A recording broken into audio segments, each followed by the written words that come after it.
Why are the religious so blind to their own failings? That's a question that comes up a lot, and one that I fear we'll never really get a good answer to. Why are these people so dumb and desperate to believe utter nonsense? Because they're immature little children desperately looking for emotional comfort. Why else?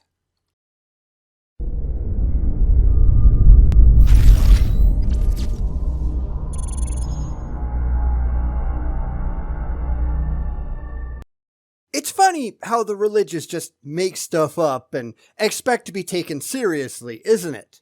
Or not funny, I guess the word I'm looking for is pathetic here, but you get my meaning. All apologists do it, and none of them seem cognizant of what they're doing wrong because, as we all know, they just don't care. Today, we're going to see an older video of Sean McDowell doing exactly the same thing. Because, of course he is. So let's get to it.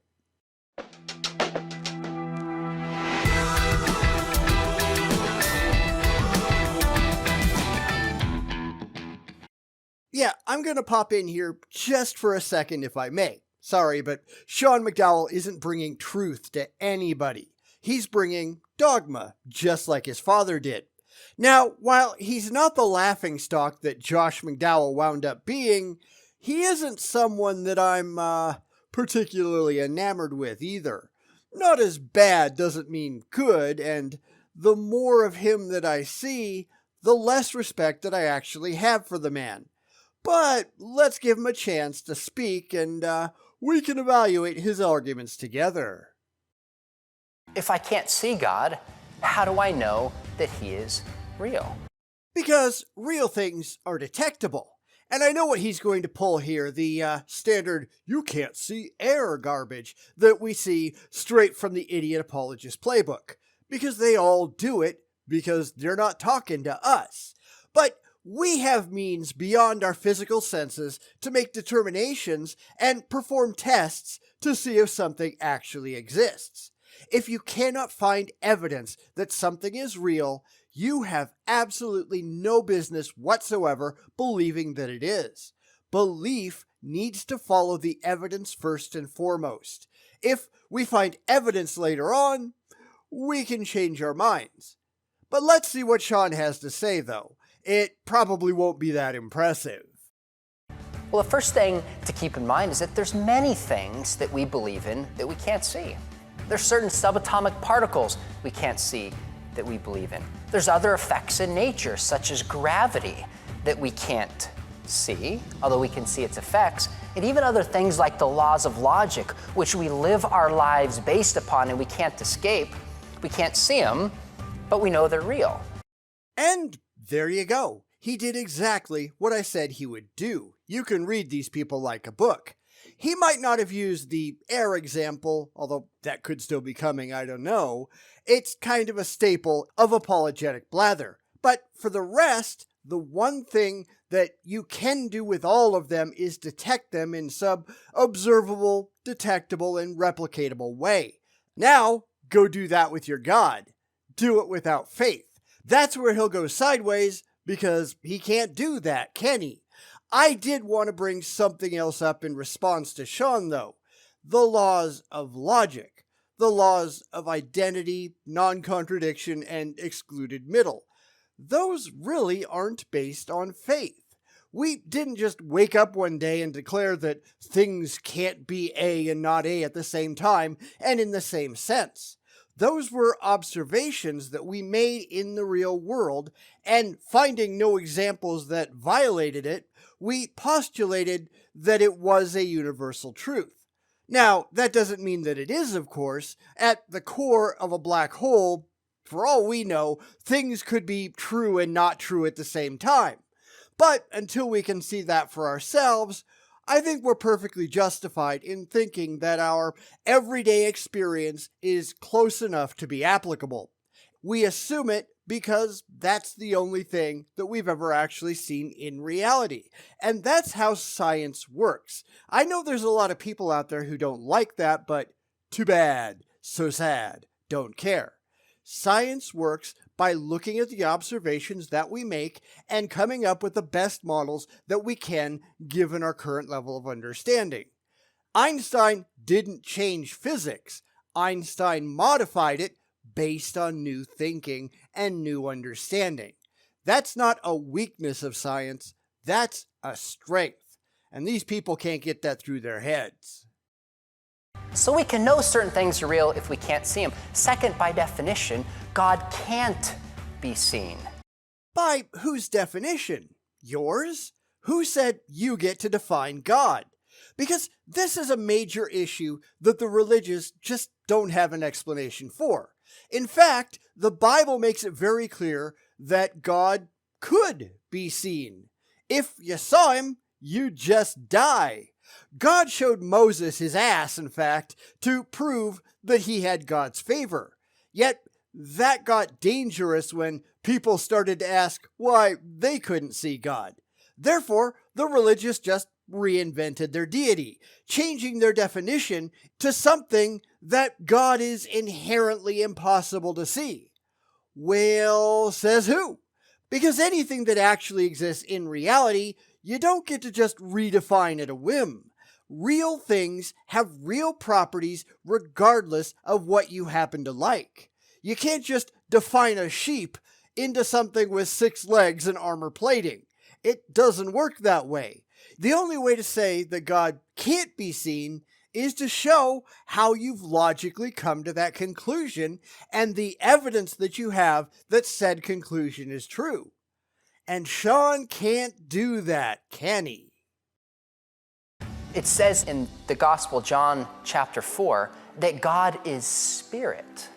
So by definition, God is not physical. And how exactly did the author of John, whoever the hell that was, know that? Simply moving the goalposts doesn't change the problem. This is, of course, why people like Sean make videos for the religious and not for the skeptics, because we'd never let him get away with this. Those that already believe are predisposed to take the Bible seriously and accept whatever it says. We're not. Therefore, it doesn't matter what the anonymous author of John said. It matters what anybody can actually demonstrate.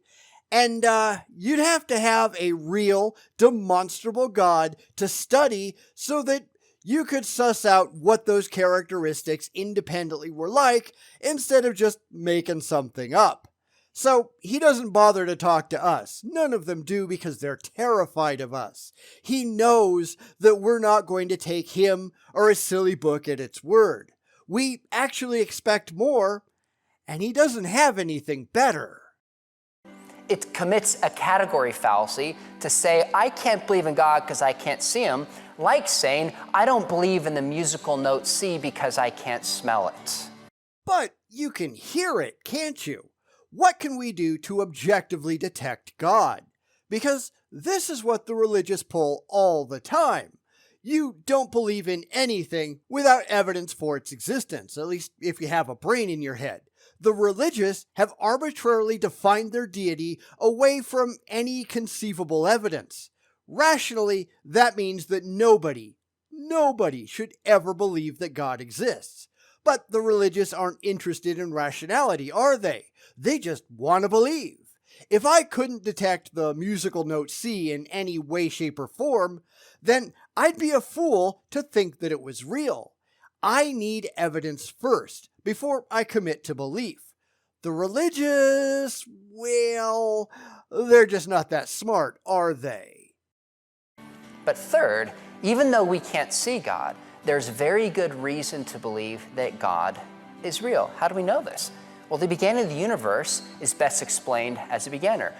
This has been debunked so many times that it's really hard to take it seriously anymore. This might be an older video, but even back then, Sean had to be aware just how weak this ridiculous argument is. Even if the universe had a beginning, which there isn't really any evidence that it did overall, our particular instantiation of space-time might have, but that says nothing about the cosmos before it, that doesn't mean that it needed a conscious, intelligent, purposeful creator. That's just an assertion. Come back when you have any direct, demonstrable evidence for any of it. Of course, they're not remotely concerned with that, are they? They just want it to be true. But what you want doesn't really mean a thing. Again, he won't talk to us because we won't let him run around with the goalposts like that. Sean, he's got some serious problems. The fine-tuning universe points towards a fine-tuner. Zero evidence that there ever was or ever is any fine-tuning whatsoever, because that all relies on a bunch of emotionally based assumptions that are simply not in evidence. Just because you want to be special, that doesn't mean that you are. See the puddle argument for a more complete refutation. The origin of life and all its information points towards an author of life. That is not remotely true. Every shred of evidence that we have shows that it came about naturally. It doesn't need an author. It just needs reality. These are all just bald assertions based on pre-existing beliefs, not on the actual evidence that we have at hand. The question is, how do you get there without starting off with beliefs that it's true first? And I don't think Sean or any other apologist can actually explain that credibly. Do you? The emergence of consciousness points towards a cosmic consciousness. Prove it! I mean, that really goes for all of his claims, but come on! Just saying something doesn't make it so. You have to do a whole lot better than that, and Sean apparently simply isn't capable. The moral law that we know points towards a moral law giver. Nonsense. Complete and total nonsense.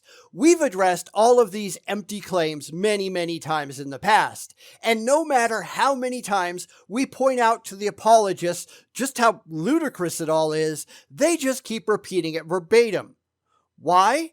Because they don't actually care if any of it is true. These are just bald rationalizations that they tell themselves because they have a conclusion that they are emotionally desperate to reach. Truth isn't remotely interesting so long as they get comfort. And I'm sorry, but that's really, really childish.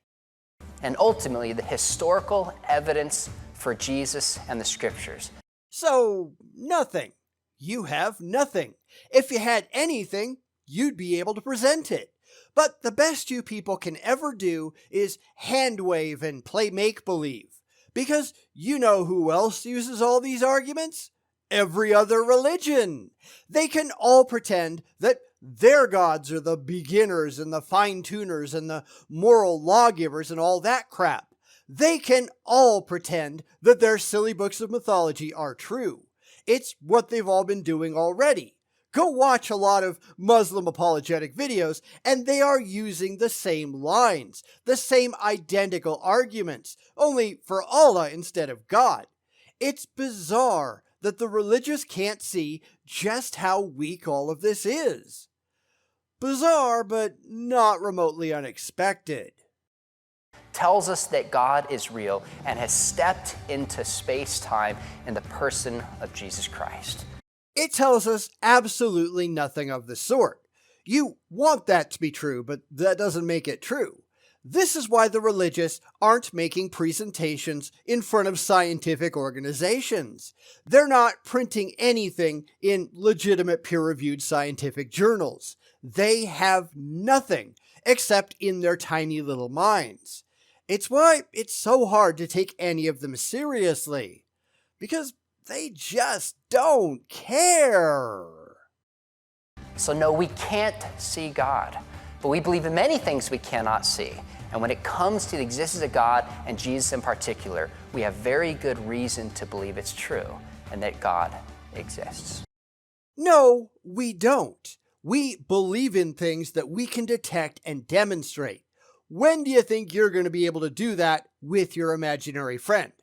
I'm going to go out on a limb here and say, never. They will never be able to do it because they will never actually try, because they don't give a crap. They will never even understand that they need to do so. They don't comprehend the methodology necessary to establish any of this in objective reality because they just don't give a damn. The more that we listen to these people, the more that it becomes painfully clear that they just don't care. If they did, they'd learn from their own mistakes, and they make a lot of mistakes, don't they? The Sean McDowell of today is pretty much saying the same thing as he did in this video in 2018. He hasn't learned because he doesn't want to learn, because he doesn't have to learn, because none of the people that he's talking to actually care. He just wants to believe. And this is just utterly pathetic. It really is. Bum